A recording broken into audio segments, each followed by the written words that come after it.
Doctor ইউনূসের 3-0 formula সারা বিশ্ব জুড়ে এমনিতে সমাদৃত। এবার বলছেন সভ্যতা টিকিয়ে রাখতে তারুণ্যের শক্তির উপর জোর দেওয়ার আহ্বান জানিয়েছেন। এই বিষয়টা নিয়ে বিশ্ব নেতারা আসলে কি বলছেন? আসলে প্রধান উপদেষ্টা তিনি আজকে ভাষণ দিয়েছেন এবং ভাষণে তিনি নতুন একটি শব্দ যোগ করেছেন। সেখানে বলা হয়েছে ইউথ এম্পাওয়ারমেন্টের কথা বলেছেন তিনি, এবং বিকেলে তিনি এই যে যেখানে COP29 হচ্ছে সেখানে একটি ইউথ কনফারেন্সে তিনি যোগদান করেছিলেন এবং সেখানেও তিনি কিন্তু বলেছেন যে তরুণরাই হচ্ছে শক্তি, তরুণরাই হচ্ছে আগামীর পথ দেখাবে।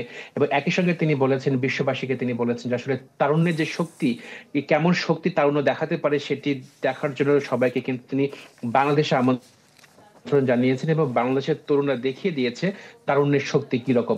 তো সেই ক্ষেত্রে ডক্টর মোহাম্মদ ইউনূস স্যার বলেছেন যে জলবায়ু পরিবর্তন হচ্ছে, জলবায়ু পরিবর্তন রোধের এবং জলবায়ু পরিবর্তনের কারণে যে ক্ষতিগ্রস্ত হচ্ছে, বিশেষ করে তরুণ প্রজন্ম ক্ষতিগ্রস্ত হচ্ছে, যেসব তরুণরা আগামীতে পৃথিবীকে লিড দেবে সেসব তরুণরা ক্ষতিগ্রস্ত হচ্ছে। তাই নিজেদের ভবিষ্যতের কথা বিবেচনা করে, এই বিশ্বের কথা বিবেচনা করে, পৃথিবীর কথা বিবেচনা করে তরুণরা করে এই ভয়েসটা যাতে বিশ্ব নেতাদের কানে পৌঁছায় এবং বিশ্ব নেতারা যাতে এই জলবায়ু পরিবর্তন এবং গ্লোবাল ওয়ার্মিং রোধে প্রয়োজনীয় ব্যবস্থা গ্রহণ করে।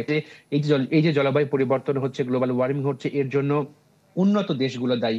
তো উন্নত দেশগুলো যাতে জীবাশ্ম জ্বালানি ব্যবহার রোধে প্রয়োজনীয় পদক্ষেপ গ্রহণ করে এবং জলবায়ু পরিবর্তন রোধে সমন্বিত উদ্যোগ গ্রহণ করে, সেই বিষয়ে কিন্তু বাংলাদেশের পক্ষ থেকে জোর দাবি জানানো হয়েছে।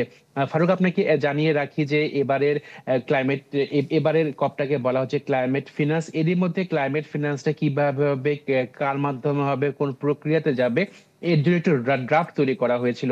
প্রথম ড্রাফট এবং দ্বিতীয় ড্রাফট দুটোই কিন্তু রিজেক্টেড হয়ে গেছে। এখন আগামীকাল নতুন একটি ড্রাফট তৈরি করার পরিকল্পনা চলছে এবং হয়তোবা সেখানে নতুন একটি প্রক্রিয়ায় যুক্ত করা হবে যাতে বিশ্বের সব দেশের নেতারা একটি কনসেনসাসে আসতে পারেন এবং এসে নতুন যে মেকানিজম তৈরি করা হচ্ছে, অর্থাৎ অর্থায়ন কিভাবে হবে, কার মাধ্যমে হবে, কে কি পরিমাণ পাবে, এই যে নতুন লক্ষ্য নির্ধারণ করা হচ্ছে, সেটি আসলে কতটুকু কার্যকর হবে অথবা বিশ্ব নেতারা একমত হবেন, সেটি নিয়ে কিন্তু এখনো প্রশ্ন থেকেই গেছে।